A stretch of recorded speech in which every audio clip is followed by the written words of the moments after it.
Hello বন্ধুরা, কেমন আছো তোমরা সবাই? আশা করছি সকলে খুব ভালো আছো। আজকে তোমাদের সামনে নিয়ে চলে এসেছি আট ট্যাংরা মাছের তেল ঝালের রেসিপি। খুবই সহজ পদ্ধতিতে তোমাদের সাথে এই রেসিপিটি শেয়ার করব, কিন্তু খেতে কিন্তু ততটাই সুস্বাদু হয়। আশা করছি তোমরা রেসিপিটি দেখলেই বুঝতে পারবে। দেখতে যতটাই টেম্পটিং লাগছে, খেতে কিন্তু আরও স্বাদের। বাড়ির সকলকে একদিন এই রেসিপিটি করে খাওয়াও, তারা বারবার খেতে চাইবে। চলো শুরু করা যাক। সবার প্রথমে দেখো, আমি এখানে একটা বড় সাইজে প্রায় 1 কেজি 200 গ্রাম সাইজের একটা আর মাছকে এইভাবে ভালো করে কেটে ধুয়ে নিয়েছি। এরপরে এখানে আমি দিয়ে দিলাম লবণ আর হলুদ। লবণ হলুদ দিয়ে আমি মাছটাকে ভালো করে মাখিয়ে নেব।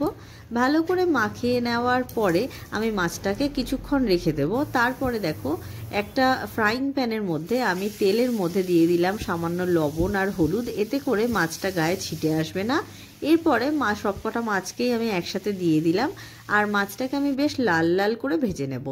মশলার জন্য দেখো আমি এখানে কি কি নিয়েছি। এখানে আমি লাল লঙ্কা নিয়েছি প্রায় 5 থেকে 6টা, গোটা গরম মশলা নিয়েছি, এখানে নিয়েছি পেঁয়াজ নিয়েছি 4 থেকে 5টা এইভাবে কেটে নিয়েছি, কাঁচা লঙ্কা নিয়েছি প্রায় 7 থেকে 8টা, রসুন 8 থেকে 10 কোয়া রসুন, আদা নিয়েছি 1.5 ইঞ্চির মতন, আর নিয়েছি টমেটো।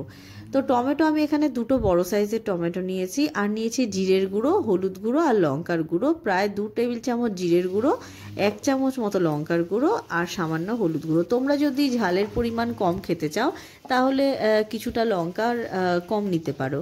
তো দেখো, সবার প্রথমে আমি সবকটা উপকরণকে পেস্ট করে নিলাম একেবারে। এরপর মাছ ভাজা হয়ে গেলে ওই ফ্রাইং প্যানের মধ্যেই আমি আরেকটু তেল অ্যাড করে দিলাম, সর্ষের তেল। সর্ষের তেলটা গরম হয়ে গেলে আমি এখানে গোটা জিরে আর তেজপাতা ফোড়নে দিয়ে দেব। তারপরে আমরা যে মশলাটা করে রেখেছি সেই মশলাটা পুরোপুরি দিয়ে দেব।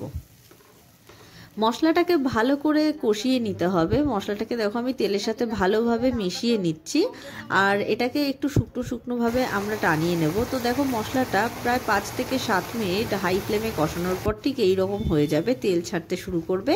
সেই পয়েন্টে আমরা এখানে রুটিন মশলাটা দিয়ে দেবো, মানে জিরের গুঁড়ো, লঙ্কার গুঁড়ো আর হলুদ গুঁড়োটা দিয়ে দেবো। তোমরা এখানে চাইলে গোটা জিরেকে বেটেও অ্যাড করতে পারো। স্বাদ মতো লবণ দিয়ে দিলাম। এরপরে ভালো করে আবার মিশিয়ে নিচ্ছি। এই রান্নাটা বেসিক্যালি কিন্তু কষানোর ওপরেই টেস্টটা ডিপেন্ড করে, কেননা এতে আলাদা করে করার মতো কিছুই নেই। তো দেখো, যখন গ্রেভিটা একটু টেনে টেনে আসবে তখন আমরা এখানে জল দিয়ে দেবো। আমি এখানে খুব বেশি জল ব্যবহার করিনি, সামান্য জল দিয়েছি, যেহেতু আমরা এটাকে একটু গা মাখাই করব। এরপরে জলটা যখন একটু ফুটে আসবে তখন আমি সমস্ত মাছগুলোকে অ্যাড করে দেব। মাছগুলো অ্যাড করে ভালো করে ঝোলের সাথে আমি ডিপ করে দিচ্ছি। এরপর এটাকে আমি ফুটিয়ে নেব প্রায় 5 মিনিট মতো হাই ফ্লেমে। তো দেখো, মাছগুলো দিয়ে এবার আমি ফুটিয়ে নিচ্ছি। এই রান্নাটা একবার করে খেলে বারবার খেতে ইচ্ছা করবে, এতটা টেস্টি হয়। আর দেখতেই পাচ্ছ এখানে কোনো তামঝামের তেমন কিছুই নেই, তেল ছেড়ে এসছে দেখো, আর গ্রেভিটা একদম পারফেক্টলি হয়ে গেছে। এরপর নামানোর আগে আমি দিয়ে দিলাম কিছুটা ধনেপাতা কুচি। ধনেপাতা কুচিটা দিয়ে এবার আমি ভালো করে একটু মিশিয়ে গ্যাসটা বন্ধ করে দেব। আমাদের মাছের তেল ঝালটা একদম রেডি। এখন আট ট্যাংরা মাছ খুবই ইজিলি বাজারে তোমরা পেয়ে যাবে, আর খুবই ফ্রেশ বা টাটকা মাছ হলে আরও টেস্টটা দারুণ হবে। দেখো, মাছের ঝালটা একদম তৈরি হয়ে গেছে।